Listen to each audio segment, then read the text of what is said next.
Assalamualaikum warahmatullahi wabarakatuh. Selamat siang rekan Humas. Jumpa lagi bareng aku Cindy Noparita. Kali ini di podcast UINPAS, temukan ekspresi dalam setiap episode. Baiklah rekan Humas, kali ini kita kedatangan salah satu Duta HIV/AIDS Kota Bengkulu, Duta Intelijensia ya. Oke, langsung aja kita sapa bersama. Halo, selamat siang. Ya Mbak, halo siang. Boleh nih kenalkan diri dulu? Iya. Baik, perkenalkan, nama saya Khandar Eval Delheseb. Saya merupakan putra Kaur dan sekarang merupakan mahasiswa baru di UINPAS jurusan HKI. HKI. Ya. Namanya siapa? Khan. Kita panggilnya Han. Ya. Han. Oke, karena namanya cukup unik, jadi kita memenggalnya sulit. Jadi nama akrabnya Han. Ya. Oke, jadi Han ini lahir di Kaur, putra Kaur asli. Iya. Oke, kita akan bahas gimana sih cara seorang Han ini menjadi Duta HIV/AIDS Kota Bengkulu. Nanti kita bakal bahas mengenai mungkin apa itu HIV dan bagaimana penyebarannya. Karena kita akan berbagi informasi mengenai itu ya Han. Oke, setuju ya? Setuju. Gak usah tegang-tegang, kita ngobrolnya biasa aja, santai. Han ini memulai dunia duta. Udah mulai sejak SMA kah atau baru-baru ini? Baru sih Mbak, baru. Tapi SMA dulu sering ikut kegiatan-kegiatan sosial. Salah satunya mungkin Han juga merupakan ketua OSIS di SMA sama SMP. Tapi untuk terjun ke dunia kayak duta ini baru sekarang.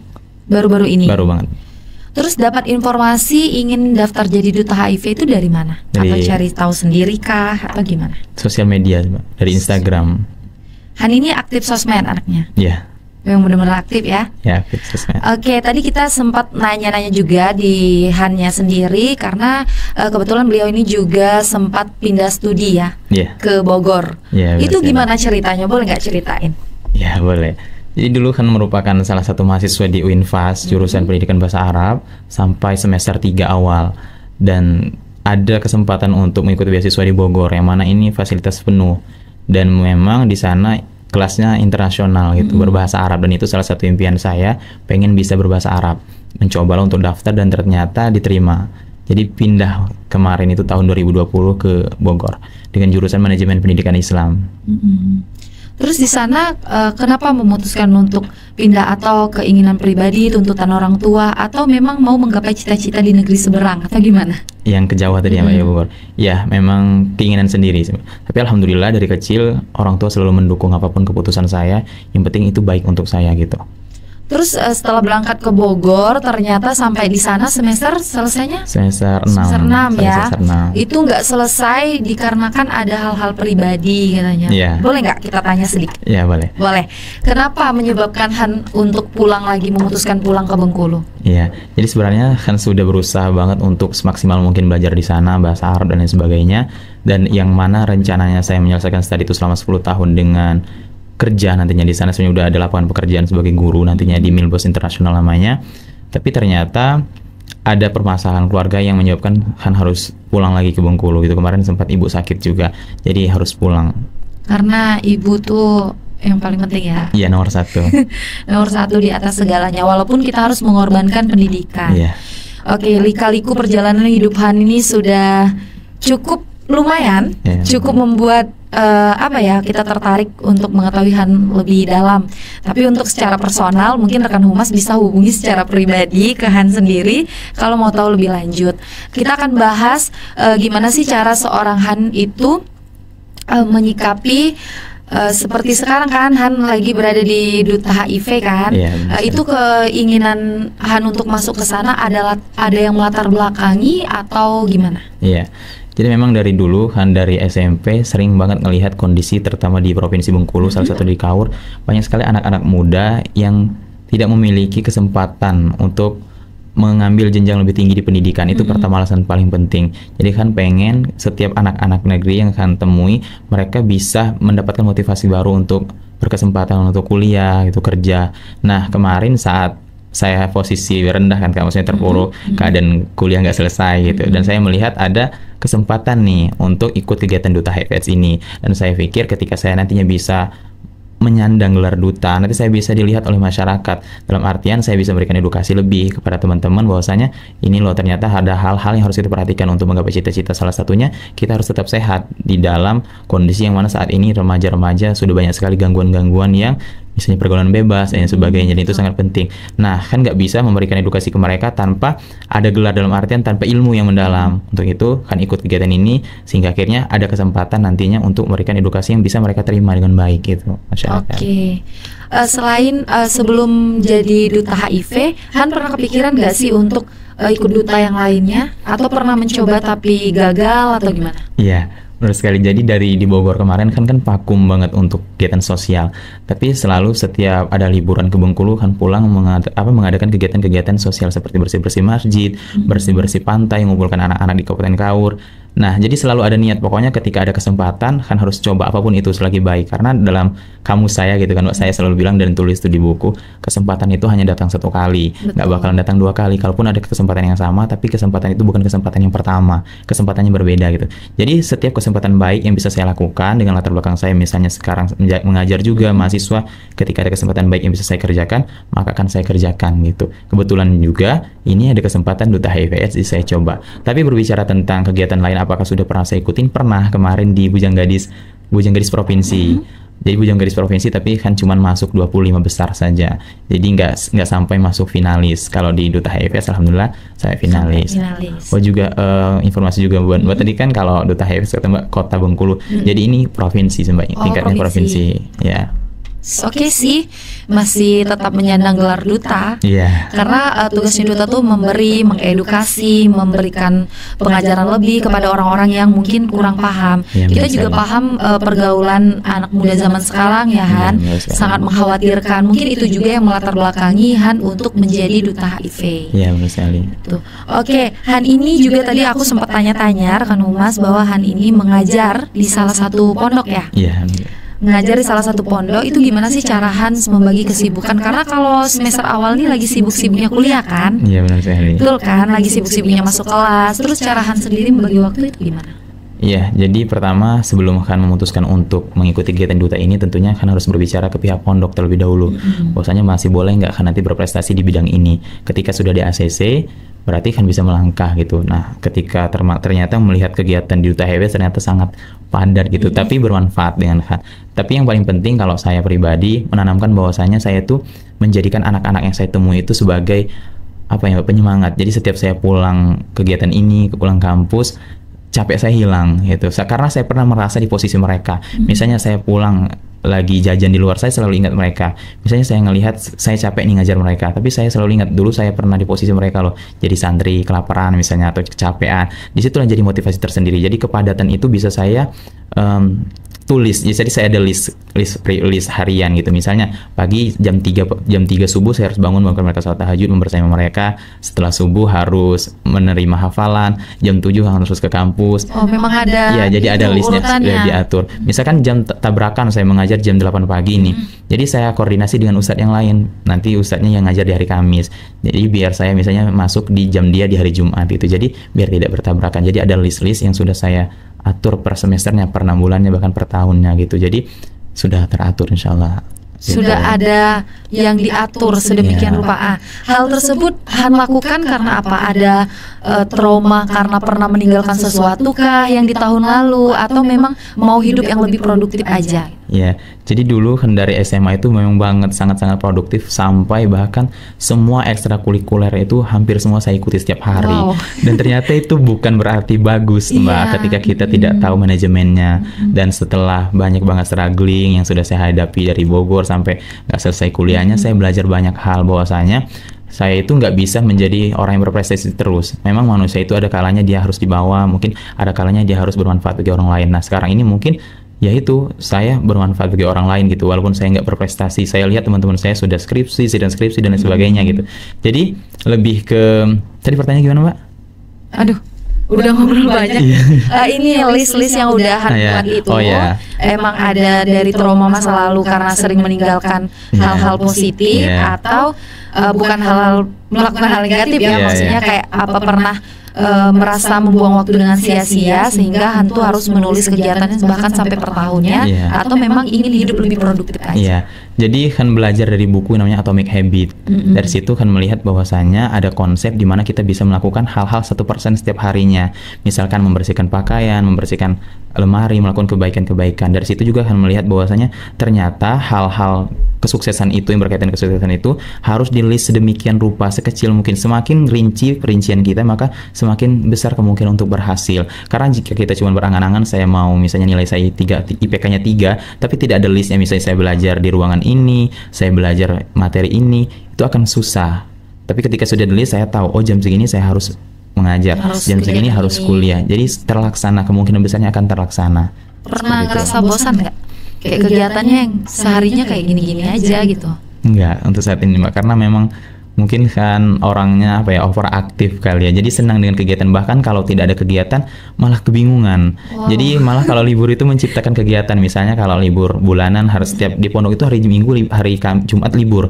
Jadi kan sengaja misalkan adakan kegiatan lomba debat tuh anak-anak, terus kadang-kadang diajak ke kolam renang. Jadi memang saya senang dengan kegiatan-kegiatan yang padat sih Mbak.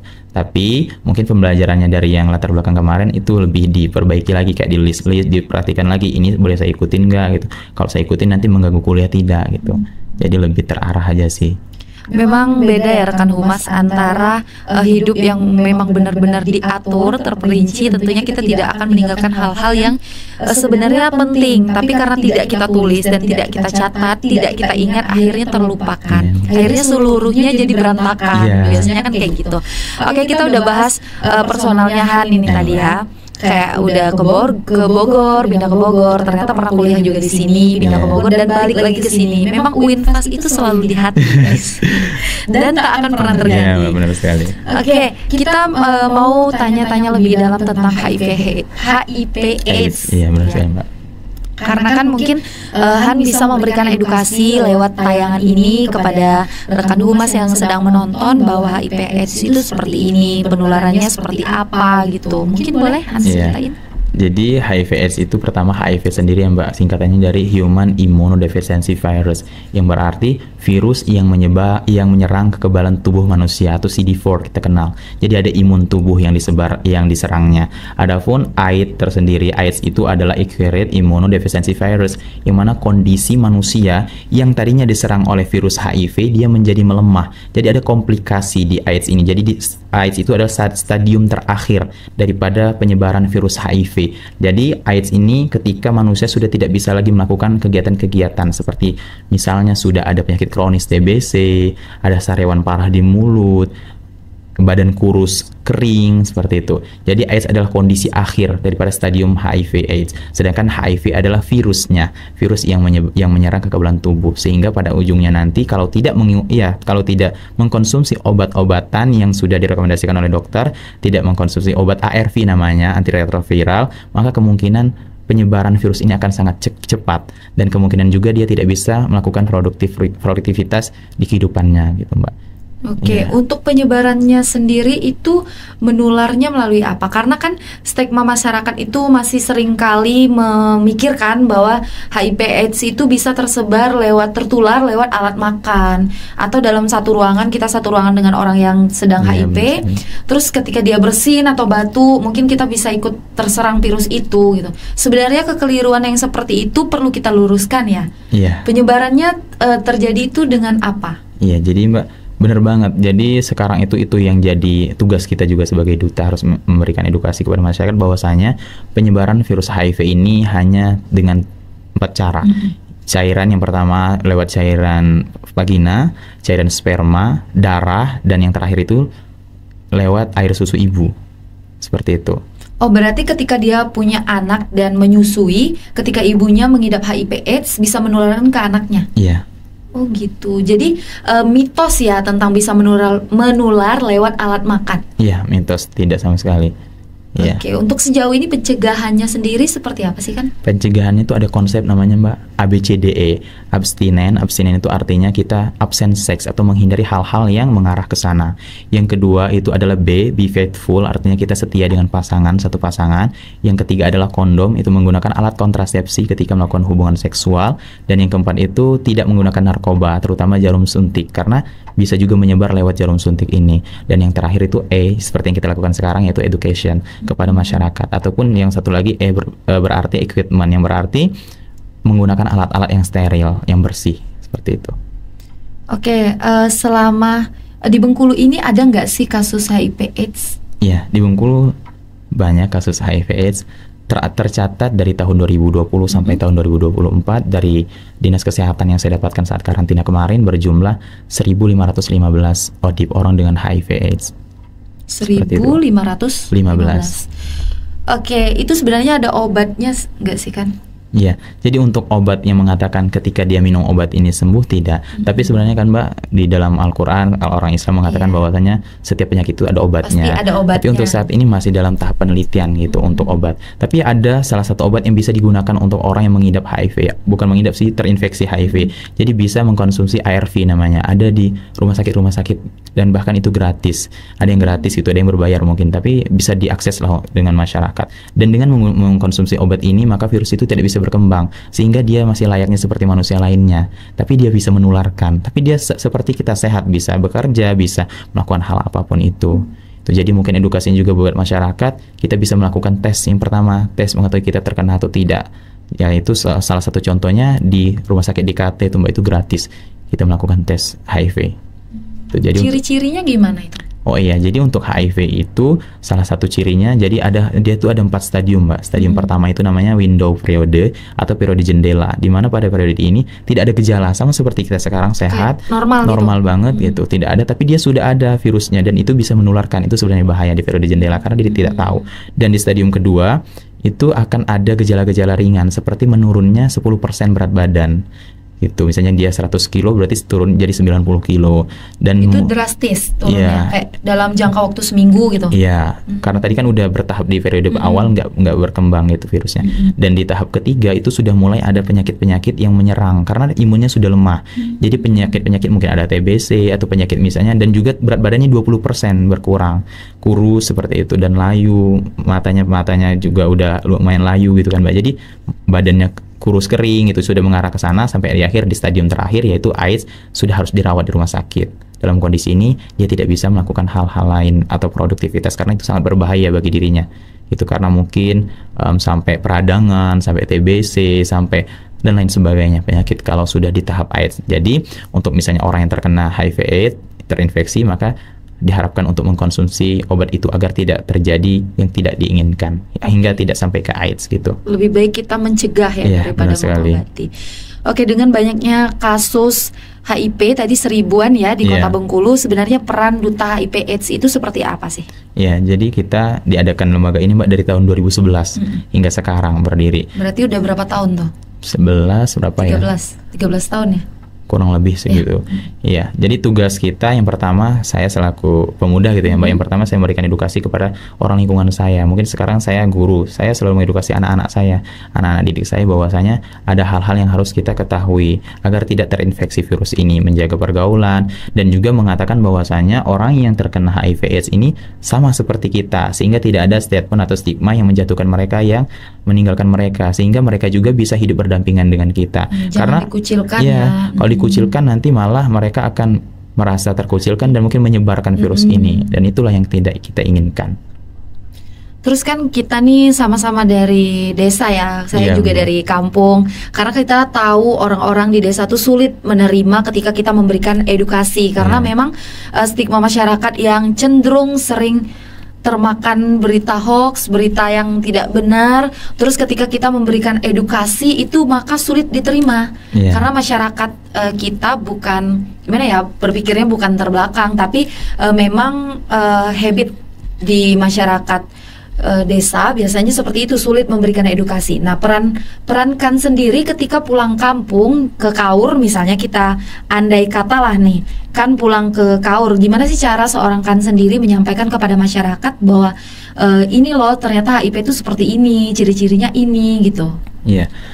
menurut saya pribadi, Mbak, yang bisa saya lakukan itu kepada orang yang sepantar dengan saya dahulu. Biasanya ya remaja, karena nanti remaja lah yang akan anak-anak itu, remaja-remaja itu akan menyampaikan ke orang tua mereka, ke keluarga mereka, karena biasanya ketika edukasi itu diberikan oleh orang terdekat, maka akan kena. Jadi yang pertama saya akan lakukan ke keluarga saya dan mungkin ke remaja yang berpendidikan, karena mereka tahu biasanya lebih mudah untuk menangkap informasi, dan mereka lah nanti yang akan menyebarkan ke keluarga-keluarga mereka. Karena kalau saya langsung mengumpulkan masyarakat dan menjelaskan itu, mungkin kemungkinan besarnya tidak akan diterima. Iya. Seperti itu. Karena pola pikir masyarakat yang cenderung masih berpikir secara berkelompok, membuat kita sulit memberikan pemahaman gitu ya. Oke, kan kita tadi udah bahas banyak banget tentang HIV/AIDS, tentang perjalanan hidup kan juga beberapa hal-hal ya, beberapa part. Terus nama unik seorang kan gitu. Karena aku tadi agak sulit nih menyebutkan namanya karena memang namanya unik. Nah, ada nggak sih hal yang ingin kan sampaikan untuk generasi muda ataupun untuk rekan humas yang sedang nonton?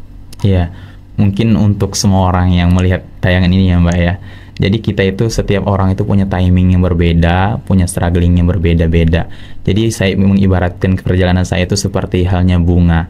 Jadi teman-teman harus mengetahui banyak bunga yang bermekaran di muka bumi ini. Ada yang tumbuh di pinggir jalan, di taman, ada yang tumbuhnya 1 hari, ada yang tumbuhnya 1 bulan. Tapi ada loh bunga namanya bunga Edelweiss. Bunga Edelweiss ini adalah bunga abadi yang hidupnya di dataran tinggi sana. Yang mana dalam proses hidupnya dia punya struggling yang luar biasa berat. Dia harus mengambil zat hara, sangat susah untuk mengambil air karena di pegunungan sana. Dan juga dia harus melewati batu-batu, jadi akarnya harus masuk batu dan proses hidupnya bertahun-tahun. Tapi ketika dia sudah tumbuh, dia bisa bertahan hidup selama 10 tahun lamanya, dan dia memberikan kelopak bunga yang sangat luar biasa, yang sangat memanjakan mata para pendaki yang mendakinya harus beberapa jam, dan ketika dipetik pun bunga ini akan abadi sampai bawah pulang. Dan walaupun dia ditinggalkan, dia akan memberikan kesan, dan ketika di bawah dia juga akan memberikan kesan. Begitu juga dengan kehidupan kita. Ketika kita misalnya menjadi bunga Edelweiss yang susah banget berjuang, tapi percayalah mungkin nanti ketika kita sudah menjadi orang besar akan dampak baiknya lebih luas daripada orang mungkin, mohon maaf, yang bunga hanya dia cepat tumbuhnya, tumbuh di pinggir jalan, tapi dilihatnya hanya sebentar dan dia akan ditinggalkan. Jadi untuk kita semuanya, jadilah versi terbaik dalam diri, jadilah bunga yang kamu inginkan, bunga matahari yang indah warnanya, bunga Edelweiss yang abadi memberikan dampak baik kepada orang lain. Karena sejatinya bunga adalah bunga tentang sekarang waktu dia bermanfaat. Jadi sebaik-baik orang itu adalah bagaimana dia bermanfaat untuk orang-orang di sekelilingnya. Mungkin itu sih Mbak. Oke, wow, kata-kata luar biasa banget dari kan yang kita dapatkan hari ini, ibarat dari sebuah bunga. Karena filosofi bunga Edelweiss itu sangat dalam banget ya, karena aku juga pernah dikasih tahu. Oke, masih ada yang ingin kan sampaikan? Udah cukup. Oke, rekan humas, itulah tadi bincang singkat kita bersama salah satu duta HIV/AIDS Provinsi Bengkulu yang memberikan kita banyak sekali manfaat serta edukasi. Oke, rekan humas, sampai di sini dulu tayangan kita hari ini. Jangan lupa like, comment, share, and subscribe. Dadah.